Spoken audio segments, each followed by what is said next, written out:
Hello, everybody, and welcome back to the Birmingham Sports Podcast, Episode 5. I am your host, as always, Josh Lovett.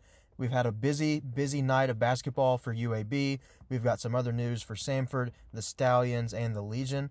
We're just going to jump right into it. I want to start with UAB in Charlotte, where they picked up another big road win, defeating Charlotte 80-74. With the win tonight, the Blazers finished 9-0 in American Conference road games.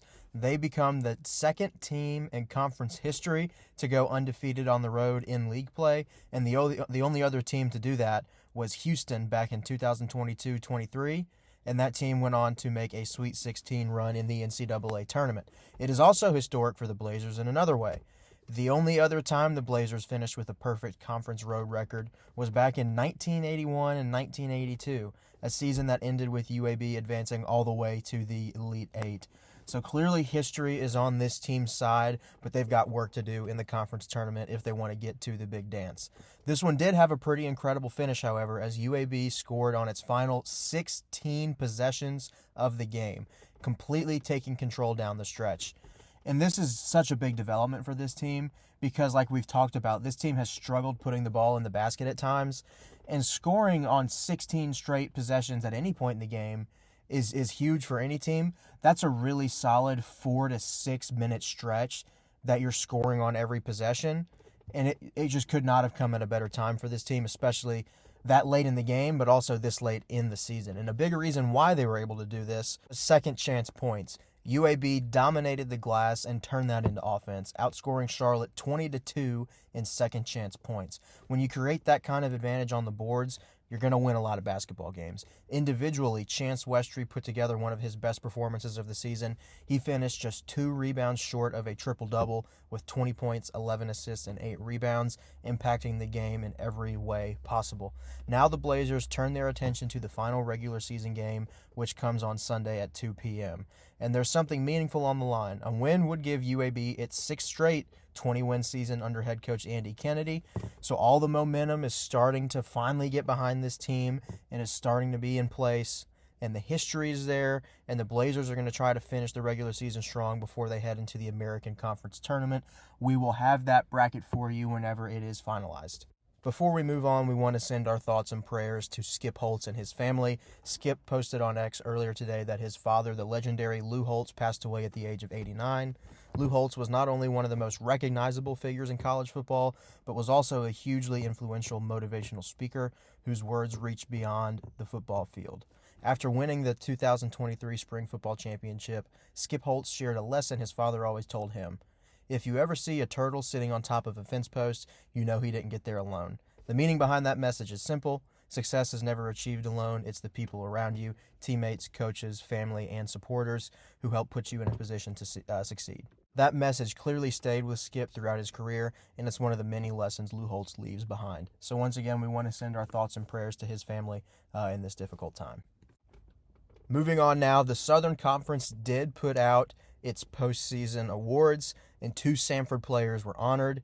Dylan Faulkner has been named to first-team All-SoCon and All-Defense. Faulkner is averaging 17.5 points a game and 8.5 rebounds per game. Now the big historic milestone is Jaden Booth was named SoCon Player of the Year. He is Samford's first ever Conference Player of the Year, and what a season it's been for him. We've talked about him a lot on this show. He is the nation's leading three-point scorer. He's somebody that will take over a game in the month of March, and his averages on this season are over 21 points a game, 4 rebounds, 2 assists, and he shoots 43% from the field. So congratulations to those 2 guys. It's definitely earned. They've been 2 of the biggest stars on this Samford team, and they will look to capture that momentum, or take that momentum with them, rather, into Asheville, into the conference tournament, and they will take on Wofford on Saturday night. Before we get out of here tonight, we've got a little bit of miscellaneous news for you guys. The campus of Birmingham Southern has officially been purchased by the U.S. Coast Guard and will now be a training facility for the Coast Guard, bringing 1,000 jobs to the campus and to the area. This was announced by the mayor today officially, and I think this is a great move. I couldn't think of a better organization to buy that campus. I know there's been a couple universities from the state that have been interested in acquiring that campus to have like a Birmingham location. But I think the Coast Guard coming in and taking that might have been the best available option. I think that part of our community is going to really enjoy that new transformation that campus takes on. And as somebody who did go there, I'm a huge fan of it. I love to see it. I have so many memories there, and I'm very, very happy that they were able to finally find a buyer so that great campus can be put to use once again.